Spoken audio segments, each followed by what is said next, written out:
Hello, Dragons. This is Juliana Rosemena, and we're back with another episode of School Life. Today, we're with our good friend Andrew Daniels, who has done a lot of Cayuco throughout his high school years, and so we want to know a little more about what you do in Cayuco. So, tell us, Andrew, what does Cayuco mean for you? Cayuco to me is a passion of mine. It's very, very important to me. It's a local sport in Panama that there's quite a few people who do it, but it's slowly dying out now. Mm-hmm. But it's a really intense and difficult sport to learn and try to do your best at. It consists of like a wooden boat, and it holds about 4 people. Each person has their own job in the boat to help the boat go as fast as possible and continue moving. It's quite intense. The first position would be the pacer seat, which is the person who's in the front of the boat, who will be keeping track of how many strokes we do on each side of the boat, so we don't wear out one side longer than the other, because we go quite far when we are in these boats. Power is basically you just gotta follow the pacer and keep going forward, and the bailer bails the water out when we get a wave or just too much splashing, or if there's a hole in the boat, we gotta bail the water out so we can keep moving at a constant, high constant speed. And then steer, who has to direct the boat in the right way to make sure you get the quickest route. And how long have you been doing Cayuco for, and how did you first get into it? This will be my second year. Well, 2 years completed. I won't be doing it next year because I won't be in the States, which is sad. But I got into it via a friend of my sister. His name's Donovan Hayes. And I went to go watch one of the races, and I was like, hey, I'm sitting home doing nothing with my life.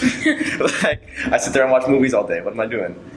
And I thought it'd be something positive, so I was just like, fine, let me go try it one time. And I went and I loved it. And I just can't stop.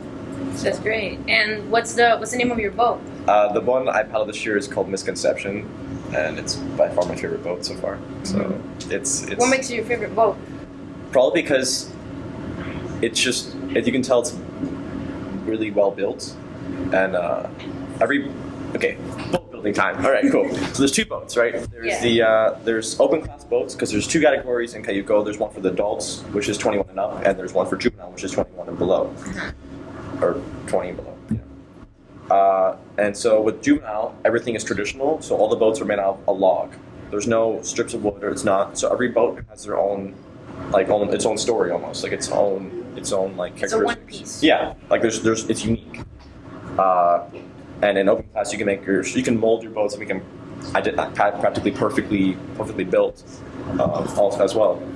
In juvenile, some boats will just tend to lean left or go right, depending on the natural curve of the tree that when you carved it. So it gets really intense, and I think that curve, it's just I love the story of the boat. The boat just kind of fits me well. I know how to understand it, and with the rough water and currents, it's easy for me to understand which way I need to go and how I need to make a movement to make sure that boat goes whatever way. That's very cool that you have a connection with the boat and with the people in your team, and there's actually like things that you feel and make you kind of like understand the water and the boat better. That's very cool. And I know you guys compete, and so tell us a little bit about how many competitions have you been in, and if you've won a competition, in what places and stuff. During the year, every year there's the Creba, which is the Club de Ramos. I don't know. Look, it's just Creba, okay? Creba, which is in charge of all the Cayuco races. They have, I think, about 4 races. Currently 4 races before the final one. They have Cinta Costera. They race on the Cinta Costera. They have a race on the Causeway. They have a race in Veracruz. And they have sprints, yes. So there's 4 races, and then the final one is the 5th race, which is the Ocean to Ocean, which is the most famous, which requires, we start in Colón, in the Atlantic Ocean, and then you finish in Diablo, Pacific Ocean. So it's you cross the country. It's crazy. It's like I think 50 miles in total. Wow. So over 3 days. So, but it's really mentally difficult to stay focused and move forward with that. And which one have you won, guys? We've come in 3rd place in all of them in our category. There's male, female, and mixed. We've come all 3rd place in all the races in male. Wow, that's really good. Yeah. And you're all juvenile, right? Yes, we're all juvenile. The open class, we can't touch that yet. Yeah. Well, that's very good. And have you guys broken any records or not yet? In practices, we have come very close to breaking records and stuff like that, but I look forward to maybe trying to break a record in the future if I come back and visit one time. But and do you think you'll do paddle sports in college or not? oh yeah, hands down. I cannot stop paddling now. It's kind of like that's all. I don't really have much of a social life. I'm just always training now. That's good that you found the passion. Yeah. That's very cool. And one last question: what do you do to keep the condition that you have to keep for the sport? Because it's a very demanding sport. So yeah. What do you do? Do you we go to practice. the gym, We practice twice a day, every day, until we get to the point where we require a rest day, and then we take that rest day or two. So in the morning, I wake up at 3 to 4, between 3 and 4, and go train. Then I go to school. Then after school, I'm back out and training again. So it's a constant. Like you need. Like I drive more than both my parents combined right now because I go back and forth.